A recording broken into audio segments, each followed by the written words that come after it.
Et si je te disais que ton premier allié pour booster ta performance se trouve tout juste au niveau de ton nez? Et oui, la respiration est un formidable allié. Autant nous pouvons nous passer de manger et de boire quelques jours, autant respirer, il en est hors de question. C'est pour ça que la respiration est un outil puissant mais souvent négligé pour gérer le stress, améliorer la concentration ou optimiser les performances. Respirer, on le fait tous, mais savons-nous vraiment bien respirer pour performer? C'est ce que nous allons découvrir aujourd'hui. Bienvenue sur Performance et Sérénité, le podcast qui explore le lien unique entre le bien-être et la performance. Je suis Sophie Roulet, spécialiste en préparation mentale, relaxologie et bien-être. Ma mission est de t'aider à performer tout en cultivant une sérénité intérieure durable. Chaque semaine, je te propose des conseils concrets, des témoignages inspirants et des outils pratiques pour lâcher prise, surmonter tes blocages et atteindre tes objectifs, que ce soit dans le sport, au travail ou dans ta vie personnelle. Alors, si tu veux allier réussite et équilibre, tu es au bon endroit. Prépare-toi à transformer ta manière de penser, d'agir et de vivre. Installe-toi temporairement et c'est parti pour un nouvel épisode de Performance et Sérénité. Alors, pourquoi la respiration est-elle essentielle pour performer? Alors déjà, il y a plusieurs explications, notamment scientifiques. La respiration impacte directement sur notre système nerveux autonome. La respiration lente stimule le système parasympathique, c'est-à-dire qu'il va plutôt venir calmer, va permettre de mieux récupérer, une meilleure régénération. Alors qu'une respiration rapide stimule plutôt notre système sympathique, va plutôt nous permettre d'être en alerte, s'énergiser, d'être vraiment dans l'action. Et l'oxygénation des muscles et du cerveau va nous permettre de nous maintenir en haute performance. De nombreux athlètes utilisent la respiration pour notamment garder leur calme sous pression. Et je prendrai un exemple qui est pour moi le plus parlant, c'est les sportifs de biathlon. C'est énorme ce qu'ils font. Quand on les regarde faire, moi je trouve ça fantastique. Ils arrivent après des kilomètres de ski de fond, ils doivent s'allonger, se concentrer et réussir des tirs de 50 mètres. Vous n'imaginez pas ce que ça peut demander en concentration, en recentrage, c'est un truc de fou. Ce qui va vraiment les aider à réussir cette performance, c'est la respiration. Quand ils arrivent à leur stand de tir, les pulsations cardiaques à la minute sont entre environ 180. Par contre, quand ils en ressortent, elles ont descendu entre 130 et 100 pulsations minute. C'est juste énorme et moi, ça me bluffe à chaque fois que je les regarde. Donc la respiration leur permet vraiment d'avoir cette concentration extrême, de vraiment faire le off, de reprendre le contrôle sur leur corps qui, à cause des essoufflements, peuvent avoir vraiment un effet très délétère sur la réussite. Et ça leur permet aussi, cette respiration, de poser le mental. Maintenant, il faut bien comprendre qu'ils se sont entraînés au point que leur système a enregistré le moindre changement de respiration et d'effort pour que ce soit devenu automatique. C'est-à-dire qu'une certaine respiration les amène à une certaine décontraction musculaire et une certaine concentration. Ils ont ancré en fait leur type de respiration pour que tout de suite leur système se mette en off pour pouvoir être concentré et être performant. Alors, je vais redescendre tout de suite le niveau d'exigence, mais le principe est le même pour tout le monde en fait. Et c'est avec cette régularité, avec cette même assiduité qui te permettra d'avoir accès très rapidement à un changement physiologique, mental et émotionnel dès que tu en auras besoin. Avec une respiration bien spécifique en fonction du travail souhaité, que ce soit sur le plan mental, émotionnel. Donc du coup, tu encodes une certaine respiration dans ton système pour un bénéfice précis et tu pourras y faire appel à volonté. Mais avant ça, il faut l'expérimenter. Il faut expérimenter les différentes respirations qui peuvent te convenir. Que tu sois en pleine compétition ou devant un défi professionnel, contrôler ta respiration va te permettre de vraiment rester présent, clair et focalisé. Je vais t'expliquer maintenant les effets concrets de la respiration sur la performance. En effet, celle-ci va te permettre d'améliorer la gestion du stress. Cette respiration profonde réduit le cortisol, qui est l'hormone du stress.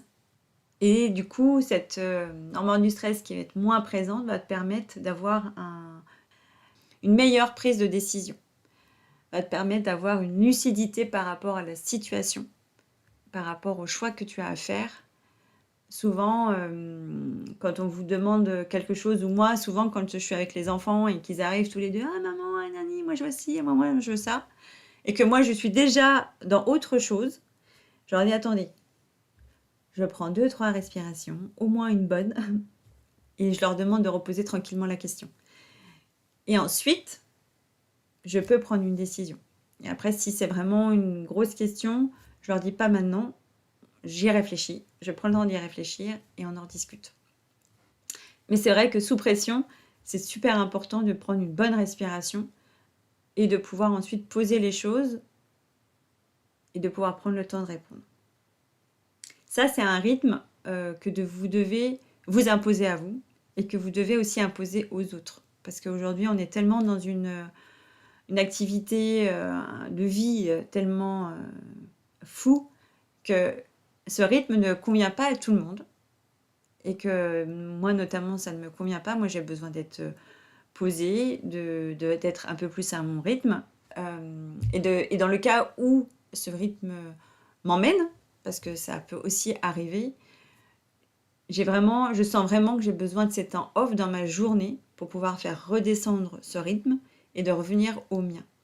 Alors c'est vrai que c'est pas toujours bien perçu par l'entourage, mais en attendant, c'est vraiment mon système à moi qui me permet d'être le plus efficace et le plus présente aux gens et à la situation.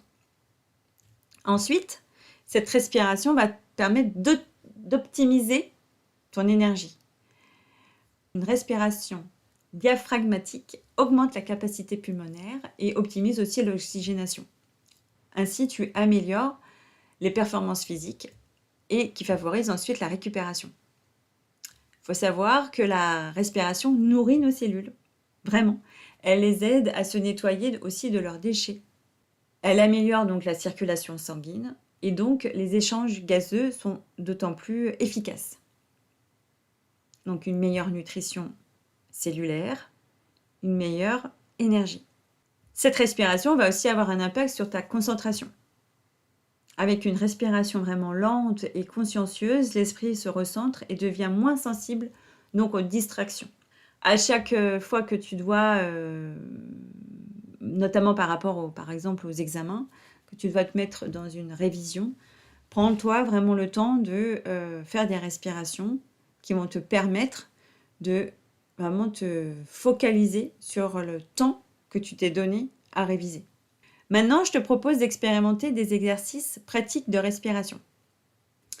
Tout d'abord, je vais t'expliquer quelles sont nos 3 respirations. Donc la première, c'est celle qui est sous-claviculaire, ou aussi on l'appelle thoracique. Donc c'est elle qui est en haut des poumons. Donc elle va plutôt gérer tout ce qui est le plan physique. Voilà, c'est souvent les athlètes aussi qui ont cette respiration-là. Donc la deuxième respiration, c'est la respiration médiane, qui va plus être au niveau du plexus solaire. Et on va bien évidemment toucher la sphère émotionnelle.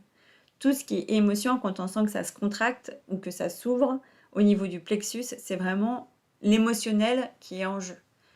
Quand on a une grosse émotion, en général, moi quand j'ai mes clientes ou mes clients, qu'est-ce que ça génère en vous? Est-ce qu'il y a quelque chose qui coince? Et souvent, c'est cette zone-là qui est vraiment fermée en général, qui est vraiment lourde. Voilà, c'est vraiment là où ça se passe. Par contre, quand c'est OK, quand c'est la joie, c'est aussi là où ça s'ouvre et ça se détend. Ensuite, vous avez la troisième respiration, c'est la respiration ventrale, qui, elle, va plus être au niveau du sphère mentale. Donc, si vous voulez vraiment apaiser le mental, c'est vraiment là où il va falloir vraiment faire fonctionner votre respiration avec le ventre. C'est-à-dire, on inspire, On fait gonfler le ventre à l'inspire et on fait creuser le ventre à l'expire. Voilà. Là, ces respirations-là vont vraiment vous permettre de vous recentrer et de faire taire le mental. Donc l'intérêt est d'exploiter cette respiration complète avec ces 3 respirations. Faire travailler quand vous respirez, faire partir du ventre, remonter au niveau du plexus solaire et terminer par la cage thoracique, que ce soit à l'inspire. Donc on remonte à l'inspire et on redescend à l'expire. Donc on repart par la cage thoracique, on passe par le plexus solaire et on finit par le ventre qui se creuse. Voilà. Et c'est comme ça que votre organisme va vraiment gagner au niveau des échanges gazeux. Ça va être vraiment des échanges de qualité.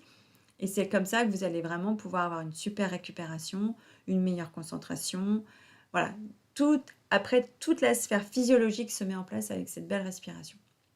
Donc, ce que je vous propose, c'est d'expérimenter 3 respirations, 3 formes de respiration. Alors, vous allez commencer par la respiration triangulaire. Donc là, vous allez inspirer sur 5 temps. 1, 2, 3, 4, 5. Je retiens la respiration sur 5 temps. 1, 2, 3, 4, 5. Et après, vous expirez sur 5 temps. 1, 2, 3, 4, 5. Et ensuite, vous répétez ce cycle pendant 5 minutes. Cet exercice apaise donc le système nerveux, réduit le stress et favorise une meilleure régulation émotionnelle. Donc si vous sentez qu'à un moment donné, le stress, l'émotion, la colère, peu importe l'émotion que vous avez ou la tristesse, vous faites ce cycle de respiration 5, 5, 5. 5 temps à l'inspire, 5 temps on retient et 5 temps on expire. La rétention pleine, comme ça permet vraiment à votre organisme d'avoir le temps de venir récupérer tous les déchets qu'il y a dans votre organisme pour pouvoir tout mettre à l'extérieur quand vous allez expirer. Ensuite, vous avez la respiration diaphragmatique. Donc, c'est placer une main au niveau de votre ventre et une autre sur votre poitrine. Vous inspirez profondément en gonflant uniquement votre ventre. Et donc, la main qui est sur le ventre doit se soulever, pas celle de la poitrine, attention. Ensuite, tu expires lentement par la bouche en dégonflant le ventre. Et tu répètes ce mouvement pendant 3 à 5 minutes. D'accord? Donc, ça va améliorer ton oxygénation et réduire les tensions musculaires. Donc, je répète. Tu as une main sur le ventre, une main sur la poitrine. Tu inspires profondément en gonflant uniquement le ventre. Ta main sur la poitrine ne doit pas bouger. Et ensuite, tu expires lentement par la bouche, tout en faisant dégonfler le ventre. Voilà. Et ensuite, tu as la technique de la boîte qui est inspirer pendant 4 secondes, retenir sa respiration pendant 4 secondes et expirer lentement pendant 4 secondes.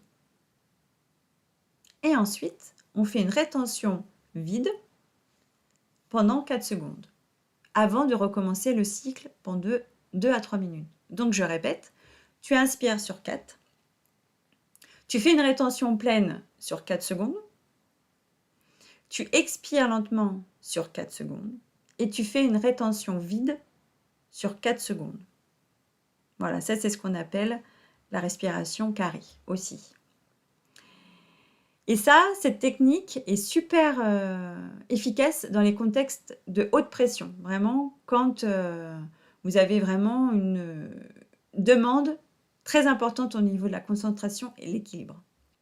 Donc, ce que je te propose, c'est de choisir une de ces techniques, de la tester et de voir comment ça peut se faire, comment tu peux l'utiliser dans ton entraînement sportif ou avant une présentation professionnelle. Donc, garde bien à l'esprit que tu pourras constater ces changements en pratiquant avec constance et persévérance. Tu peux faire des changements physiologiques, émotionnels ou mentaux, à condition vraiment de pratiquer. Alors, quotidiennement, ça c'est sûr. Après, c'est pas nécessaire que ça soit sur des grandes durées. Ça peut faire 1 à 5 minutes, ça peut suffire vraiment, mais il faut que ce soit vraiment quotidien. Alors, pour compléter cette présentation, voilà, j'ai fait vraiment quelque chose de très succinct et je voulais vous offrir des exercices que vous pouvez pratiquer aussi chez vous. Il y a 2 livres aussi que j'aime beaucoup sur ce sujet, qui est L'art de bien respirer de Tony Courdiade aux éditions Jouvence. Et il y a aussi le 2e livre qui est L'incroyable pouvoir du souffle de Stéphanie Briand aux éditions Actes Sud. Aujourd'hui, nous avons vu comment la respiration est une clé essentielle pour allier performance et sérénité. En régulant ton souffle, tu peux non seulement réduire ton stress, mais aussi optimiser tes ressources physiques et mentales, que ce soit sur le terrain ou dans ton quotidien. Donc, je t'encourage vraiment à tester ces exercices partagés dans cet épisode. Fais-en une habitude, même quelques minutes par jour, je répète, vraiment, quelques minutes peuvent vraiment suffire pour avoir un résultat au niveau même physique et émotionnel. Et ensuite, l'idéal, c'est de maintenir un petit journal de bord pour voir les différents bénéfices que ça peut t'apporter sur la concentration, sur ton énergie et sur ton bien-être. Dans les prochains épisodes, nous plongerons encore plus loin dans d'autres outils puissants pour performer avec sérénité. Alors reste à l'écoute et abonne-toi au podcast pour ne rien manquer. Merci d'avoir écouté cet épisode de Performance et Sérénité. Si cet épisode t'a plu, laisse un avis ou partage-le à quelqu'un. J'espère qu'il t'a permis d'ajouter des outils à ta performance et à ton bien-être. N'oublie pas, ton potentiel est immense et trouver le juste équilibre entre sérénité et performance est la clé pour l'exploiter pleinement. À bientôt!